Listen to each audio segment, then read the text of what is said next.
সবাইকে নাচাচ্ছে, আবার পরক্ষণে নিজে কাঁদছে, সবাইকে কাঁদাচ্ছে। তাহলে মহাপ্রভুর ভাবটি কেমন? কোনো কত কানে গোড়া হয়ে ফেলে মাতোয়ারা, উঠে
কলিযুগ পাবনবতার মহাপ্রভু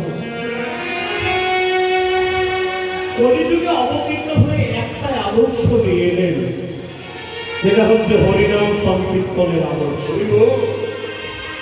আজ থেকে 535 বছর পূর্বে বিশ্ব ব্রহ্মাণ্ডের মালিক গৌর রূপে অবতীর্ণ হয়ে পরিহত জীবের দ্বারে দ্বারে করজোড় করে বলেছিল, ভাই তোমরা এমন একটা যুগে জন্ম নিয়েছ যে যুগটার নাম হচ্ছে অধম কলিযুগ। এমন কোন পাপ, এমন কোন অন্যায়, এমন কোন দোষ নেই যা কলিযুগে ঘটবে না। অপরজনে ভাইরা, যে যুগে আমাদের জন্ম হয়েছে কলিযুগ, এই কলিযুগটাকে ভাগবতী দোষের সমুদ্র বলে বর্ণনা করলেন। কারণ দোষ নিধি রাজন্য স্মৃতিক মহান বল চিত্তমাদেব কীর্তনস্য মুক্তবদ্ধ পরম ব্রজে। সুখদেব গোস্বামী বলল, রাজন, কলিযুগ হচ্ছে দোষের সমুদ্র। এমন কোন দোষ নেই যা কলিযুগে হবে না। তবে ভয় পেয়ে না, এই যুগের একটা সুফল কি জানো? হেলায় শ্রদ্ধায় হরিনাম করলে যে মোক্ষ লাভ করতে পারে। হচ্ছে শয়নে স্বপনে জাগরণে যদি কেউ হেলায় শ্রদ্ধায় হরিনাম করে, 4টি যুগের 4টি ধর্ম আছে তো, সত্য ত্রেতা দাপর করি। কোন যুগের কি ধর্ম?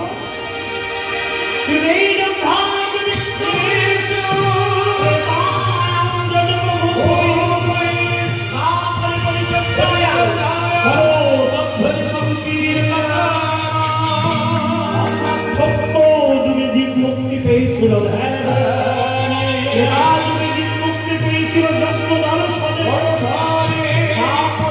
মুক্ত শ্রীকৃষ্ণ শ্রীপদে মণিকালে জীব মুক্ত নাম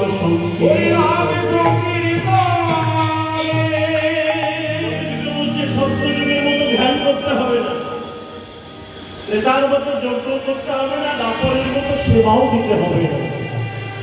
শয়নে স্বপনে জাগরণে তোমরা কেবলমাত্র হরিনাম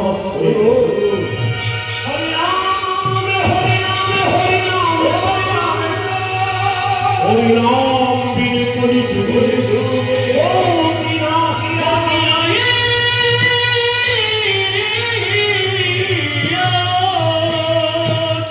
হরিনাম হরিনাম হরিনাম কলিযুগে একমাত্র হরিনামই হচ্ছে যজ্ঞ, মহাযজ্ঞ। তাহলে মহাপ্রভু দ্বারে দ্বারে কি নাম নিয়ে এলো? সবাই তো হাত করে বলবেন তার সাথে, হরি বল হরি বল হরি বল হরি বল হরি বল।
নদিয়ার পথে পথে